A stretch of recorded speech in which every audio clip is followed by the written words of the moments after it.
The Second Tablet, from The Seven Tablets of Creation by Leonard William King. The Second Tablet. Tiamat made weighty her handiwork. Evil she wrought against the gods her children. To avenge Apsu, Tiamat planned evil. But how she had collected her forces, the god, missing text, unto Ea divulged. Ea hearkened to this thing, and he was grievously afflicted, and he sat in sorrow. The days went by, and his anger was appeased, and to the place of Anshar, his father, he took his way. He went, and standing before Anshar, the father who begat him, all that Tiamat had plotted he repeated unto him, saying, Tiamat our mother hath conceived a hatred for us. With all her force she rageth, full of wrath. All the gods have turned to her. With those whom ye created they go at her side. They are banded together, and at the side of Tiamat they advance. They are furious, they devise mischief without resting, night and day. They prepare for battle, fuming and raging. They have joined their forces and are making war. Umu Hubur, who formed all things, hath made in addition weapons invincible.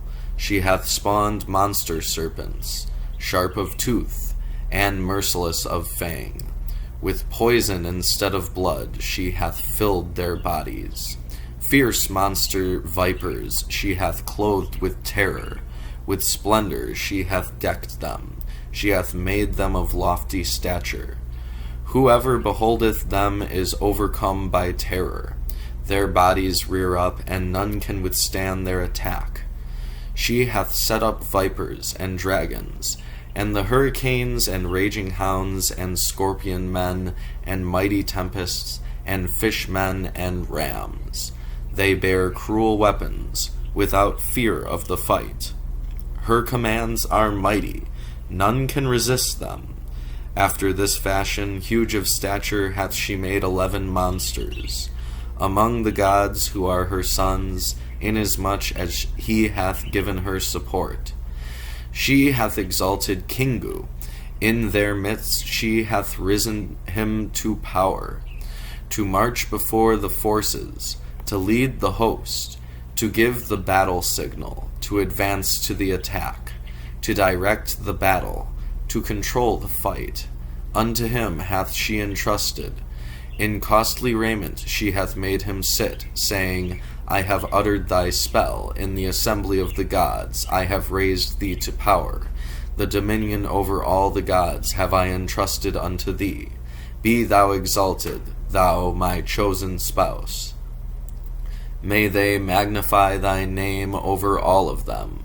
Missing text. She hath given him the tablets of destiny. On his breast she laid them, saying, Thy commands shall not be without avail, and the word of thy mouth shall be established.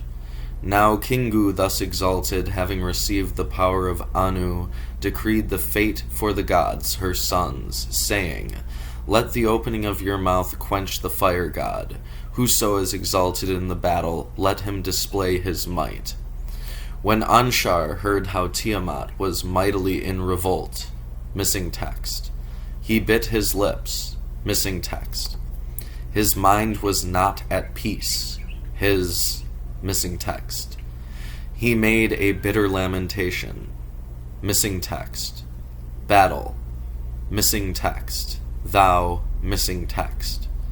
Mumu and Apsu thou hast smitten, but Tiamat hath exalted Kingu, and where is one who can oppose her?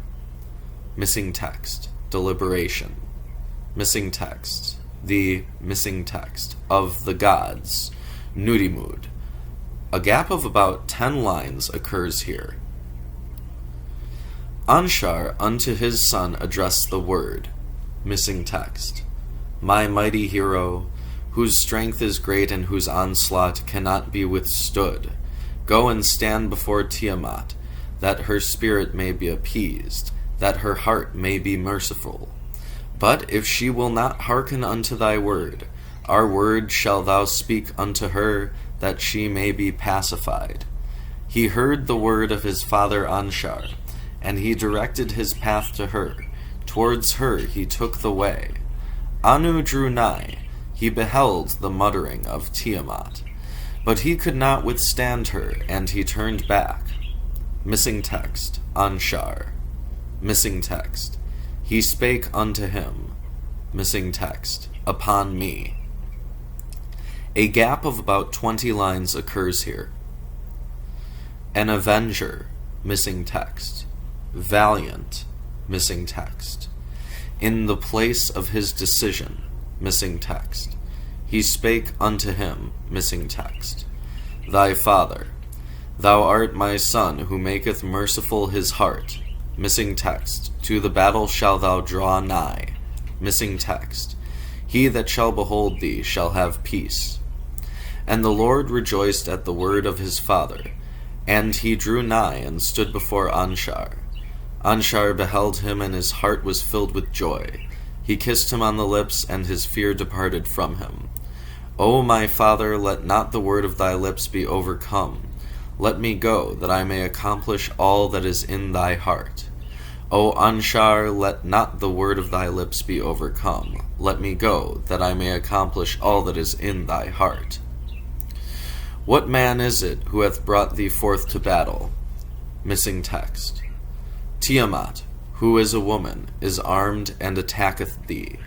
Missing text. Rejoice and be glad. The neck of Tiamat shall thou swiftly trample under foot. Missing text. Rejoice and be glad. The neck of Tiamat shall thou swiftly trample under foot. O my son, who knoweth all wisdom, pacify Tiamat with thy pure incantation.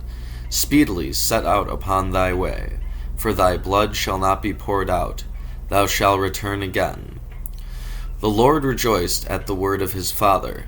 His heart exulted, and unto his father he spake, O Lord of the gods, destiny of the great gods, if I, your avenger, conquer Tiamat and give you life, appoint an assembly, make my fate preeminent and proclaim it.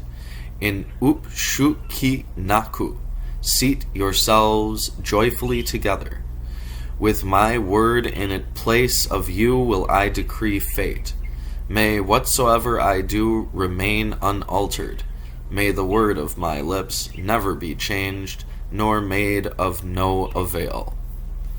End of the second tablet from the 7 Tablets of Creation by Leonard William King.